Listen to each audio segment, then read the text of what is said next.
Got a barrel floating out here in the river. That's never good. Gotta figure out who it belongs to.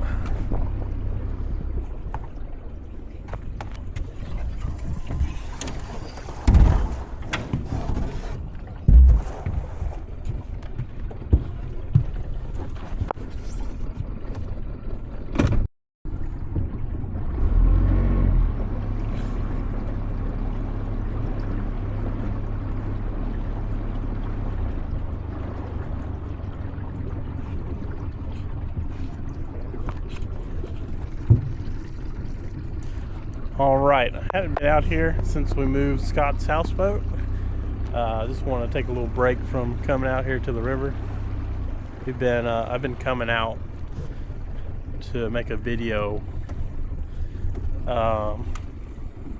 every weekend since June, pretty much. So I'm getting a little burnt out, and I really didn't have a video lined up for this weekend. So I decided I'll just come out here and make a video answering y'all's questions in the comments. Had quite a few comments about how we moved Scott's houseboat, saying we did it wrong and we're supposed to push it forward instead of backwards, and push it instead of pull it and all that. But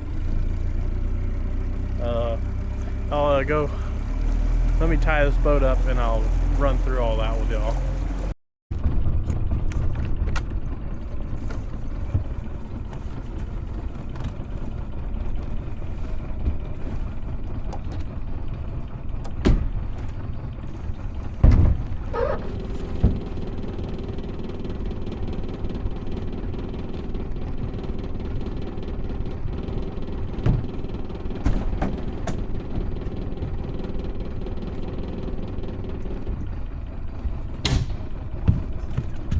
Today's video is brought to you by Kalkal Outdoor Gear. They sent me a pair of these snake boots, mud boots. This is pretty much all we wear during the winter, during hunting season. Really digging these boots. You got the adjustable back strap on them, so you can suck them in. That way they're tight against your leg, so if you have to get in water deeper than this, it will limit the intrusion of water. You got this heel step, so you can kick them off real quick. And I think my favorite thing about them is this super grippy tread on them. My old pair, they were pretty slick on the bottom, and man, I've fell down so many times because of those things, but these are so much better than that. Yeah, they're waterproof, super warm. Look forward to working with Kalkal some more. They got plenty of other stuff like hunting blinds, rifle cases, other boots. You know, these are snake boots. I'll put a link in the description, and should be a discount code. And anything you buy from that link, a little bit of that gets kicked back to me. So yeah, thanks to Kalkal Outdoor Products, Outdoor Gear.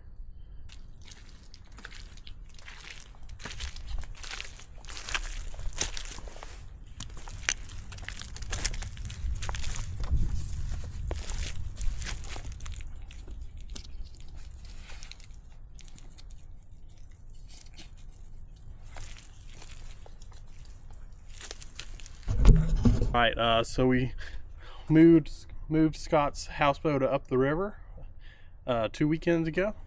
Went super smooth. Best one we've done so far. We've moved Scott's, my houseboat, which is a 30-foot houseboat with a 10-foot deck on the back. And then let me walk y'all down a little bit. We moved my deck, which is a 20-foot pontoon boat, and attached it to the side. Same that my deck and Scott's houseboat are the same size. And then we moved Skylar's and Courtney's houseboat, a couple months ago. I think September, October. But I think it's probably 25 foot, maybe 20. I'm not sure on that one. But it's super wide. I bet it's 15 foot wide. Yeah.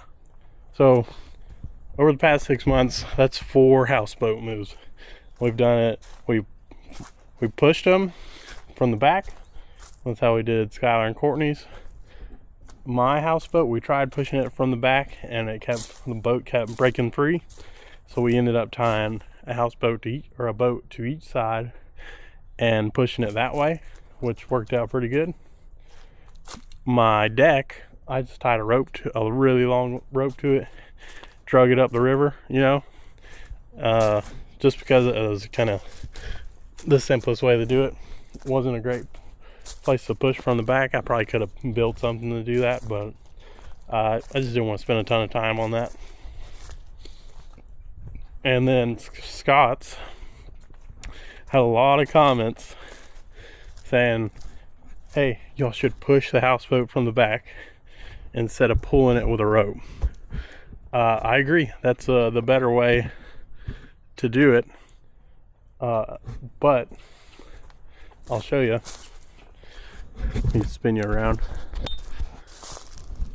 Also, he got his walkway fixed. This thing's pretty sweet now.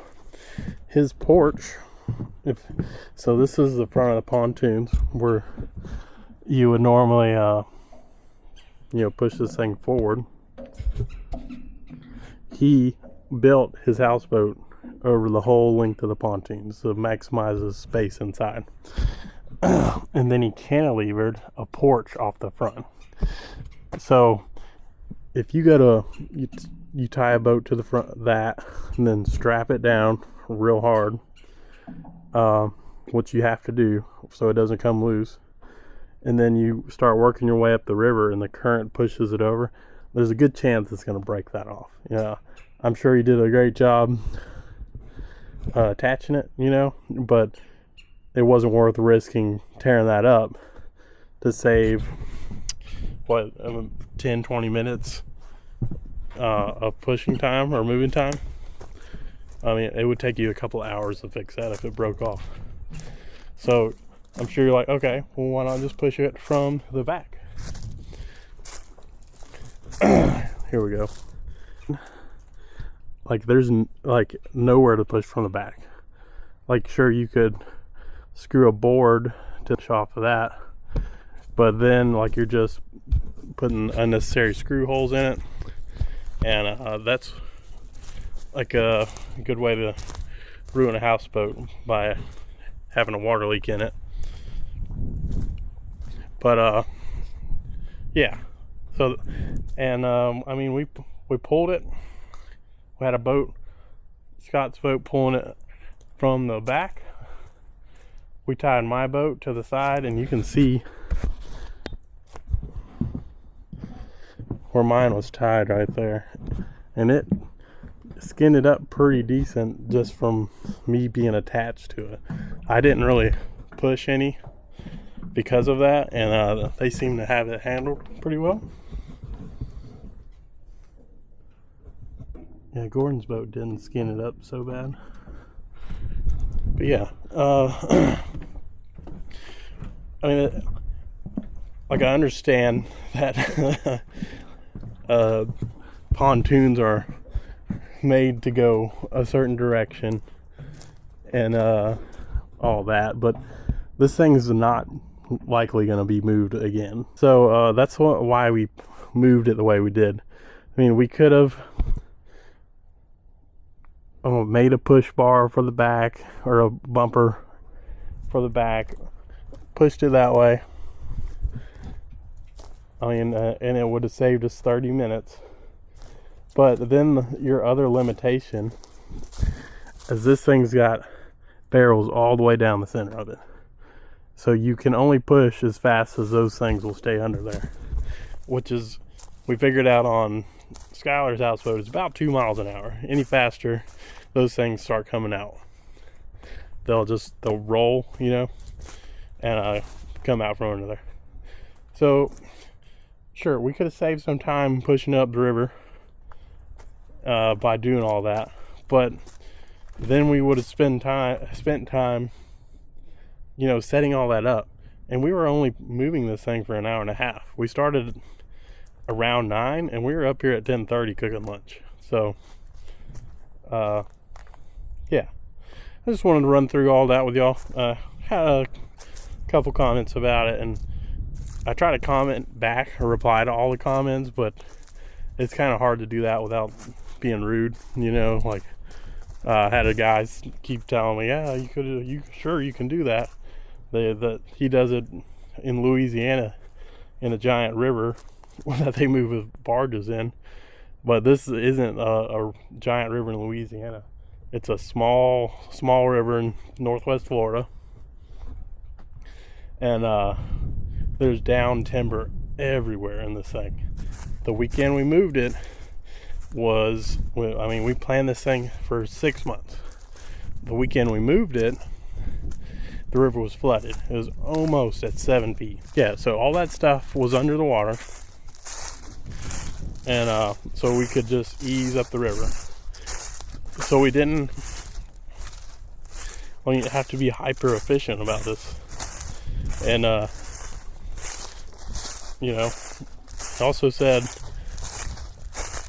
had a comment. You don't need 5 boats to move a houseboat. That we're making it harder than we need to. I mean, like, if something happens, let's say Scott's boat, like he gets off course a little bit and hits a log, ruins his prop. That's a boat down. Then my boat and Gordon's boat are tied to the side. So now either Ethan has to attach to the front, or we just take over pushing from the side. If it was just Scott, he'd just be drifting down the river, and I'm walking to the river now to show y'all. Just be drifting down the river and could potentially get into a tree like this. This stuff's all the way up and down the river.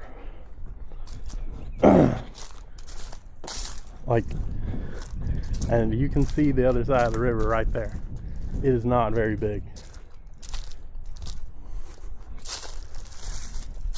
I sure do like this side of the river though.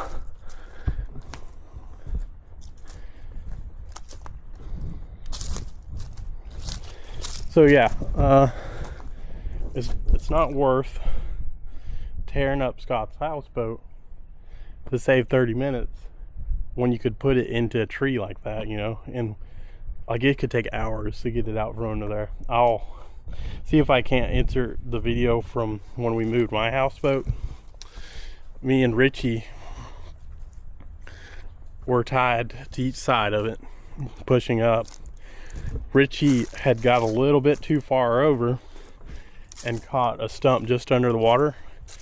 He couldn't see it, so it caught the boat. The houseboat rotated sideways in the river, so it's across the whole river. It's very skinny in that area too, and got into some stumps. The exact same time, like no joke, the prop comes off my boat. So all we have at that point is like to move this houseboat is Richie's boat. So we end up having to untie everything, like both boats, take Richie's boat and push the boat, my houseboat, into a sandbar on the other side of the river to get it off the logs. And take them and pull my boat back to the boat ramp 10 miles with Richie's boat. I had to go back, get my dad's boat in town, all while we have a whole group of people waiting on the river to move this houseboat. So that's why we do this. When we move one, we have plenty of help. That way, if something happens to somebody's boat, or something happens, like somebody's got to leave, we have enough people just fill in that area, and not be down a hole. But yeah, that's think that's enough on that. I'll let me get up here to the house and I'll go through my phone and check some more comments. Alright, and to say all that, most of the comments on the videos are super nice and I really appreciate them. I try to reply to everybody, so I don't think YouTube tells you when your comment gets replied to, so just check back on the video if you like asked a question, you know. I'll probably try to answer it, and if you have some more specific questions, you know, you can I put my email in the description of the video, so you can reach out that way, as long as it's not too personal, you know. Yeah.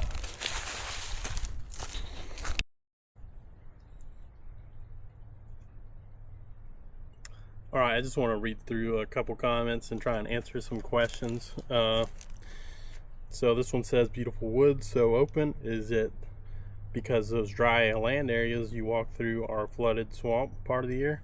Yeah, so basically the water will come up and it'll kill that smaller growth, you know, and then it'll come back down like during the summer. And yeah, then it'll be open. It'll still be a little swampy, but you can still walk around pretty good. What size motor is your Honda? It's a 75. So my boat is a 1752 Roughneck. It's just a big, wide open aluminum John boat, pretty much. It used to have a 60 horse Johnson, and it was steering wheel. The steering wheels just don't work out for the river. They're a little too slow.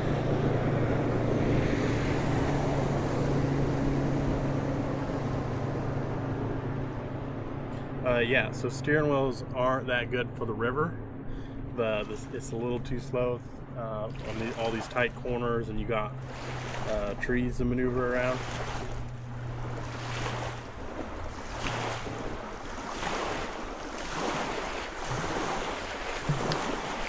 It's cool to be public land hunting and not running into a slew of hunters. Do you ever make it around the Pearl River area? We specifically chose this area because it's really hard to access. But going upriver, there's trees all the way across the river. Like, there's a few areas where it's a boat width wide that you can access. So that's kind of why we came up here. Farther south you go, there's more hunters. Farther north you go, it's mostly because it's just easier river riding. The farther south you go down the river, you have more feeder creeks, like Holmes Creek, Bruce Creek, Sandy Creek, dumping into the river, and more springs. So the river's just naturally bigger and deeper. So up here, it's a real skinny river. It's probably, other than like towards Alabama, the skinniest it can be. All right, what else we got? Scott's houseboat is a little heavy in the front. Yeah, it sits down a little bit in the front. He could just throw some more barrels under it. He's got plenty of room. Gangway engineered by Miller Lite. I think I showed that to y'all, but he doubled up the barrels on his walkway, so it's steady now. I walked across it a couple times. How many pollocks does it take to pull a houseboat backwards? Dummy pollocks. A bunch, apparently. Yeah, the pollocks, I guess, is a fish. I had to look that up. Yeah, I explained that. We want plenty of help doing this stuff. If you want to push your houseboat by yourself up the river, have fun. Wondering why you're pulling the boat backwards? It would be less restrictive to have the pontoons the correct direction. This kind of Betty Crocker crap gives country people, she spelled it county, I think she meant country, a bad rap. Just saying. Yeah, already explained that. It didn't matter. Like, we're only going 2 miles an hour at the fastest. It was usually a little bit slower. Like, I literally launched my drone and flew it around the boats as we're going upriver. So wasn't a big deal to pull it either way. all three of those boats could have got that thing on plane, no problem, if we wanted to. We didn't want to. We were being especially careful in order to not tear anything up. All right, this is on the canoe race a couple videos ago. It said maybe my boat wasn't running right and sounded like it wasn't firing all cylinders. It's just a small motor. It's only a 7.5, and it's set up a little bit too high on the boat, and we did that on purpose so we can get over logs. That motor doesn't have a lock on it, so once you get the boat over the log, it'll just bump over, and it works great. Kind of sucks in the main river because if you turn just a little bit, it'll start to cavitate, but it's not a big deal because you're not going that fast anyway. We had a lot of people on the snow video suggest a snowblower to get the snow off the boat, and that's an awesome idea. Had one at the house. Only had a couple hours to prepare to come out here, and realistically I didn't think it was going to be like almost 12 inches of snow. I thought it'd be just maybe enough you could see it on the ground, and it'd be like a cute little video that I could just throw up on YouTube, but it turned into a little bit of a big deal just because I'm not prepared for that kind of stuff. Had a couple people say it's kind of funny that we're freaking out over the snow when they deal with it all every day. Yeah, sure, but like if people from Minnesota had a hurricane like category 5, I'm not going to jump on their video and kind of make fun of them either, you know. It's just a really strange deal. It's never snowed that much in Florida, as far as I can tell. So, but it was also super cool. I kind of wish it would snow maybe once a year, every 2 years. You know, that'd be cool with me. I had a fun time with it. Some more nice comments. You know, like the channel, keep up the great work. Appreciate it. I'm an old man living vicariously through y'all. Keep up the content. The new houseboat is really cool. Can't wait for the next one. Really appreciate that. I know a lot of people get bored with the videos, like, because I try to just show everything, you know, like from when we get here, launching the boats, coming out here, or like setting up, you know, rather than just making it like a glory video of, oh, we shot a limit today on ducks, or we shot a hog, you know. I mean, that's great for the hardcore hunters, but a lot of people just like would like to come out to the river, you know, and to the camp, you know. So the next best thing is watching a YouTube video. That's how I got started with YouTube. Is I was searching for videos on, you know, local people making videos on the river, and there just isn't any really, you know.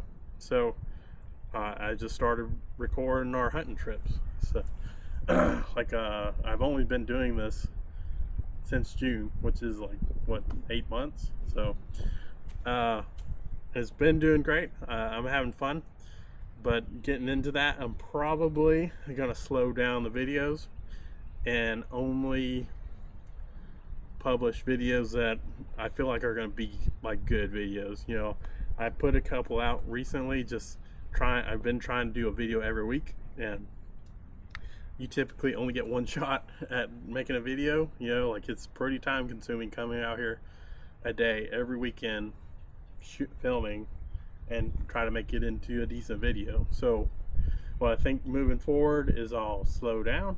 I'll probably do like 2 videos a month, and then try to make those some really good content for you guys. And also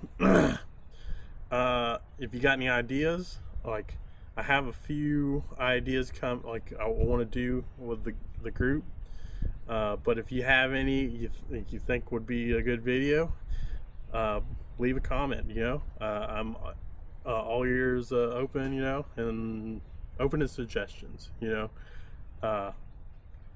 I'm gonna try and do some catfishing videos. I'm gonna be honest, I'm not a good fisherman. I've tried to do those over the summer and not caught a dang thing. So that's what I'm talking about. Like, you only get one shot at a video, and if you don't catch anything, I have to try and make it interesting in other ways, you know. So I try to do that by just sharing the whole experience, you know, and rather than just, you know, making it into like a very specific fishing video, which that I don't think that's what my channel is. It's mostly like the river experience, you know. I want to do some more videos exploring the river, you know, like I haven't been all the way down the river from Geneva down to the bay. There's a few sections I haven't explored at all, so I want to do that. I think that's about it, gonna be it for this video. Just let me know what y'all think in the comments. Appreciate y'all watching as usual. We're gonna keep this thing going. It will likely slow down though. I just don't have the time to come out here every weekend, and it's super brutal to be out here during the summer. It's so hot, and I just can't deal with the heat that much. So just shoot me some ideas. Appreciate all the nice comments and stuff, and we'll see y'all next time.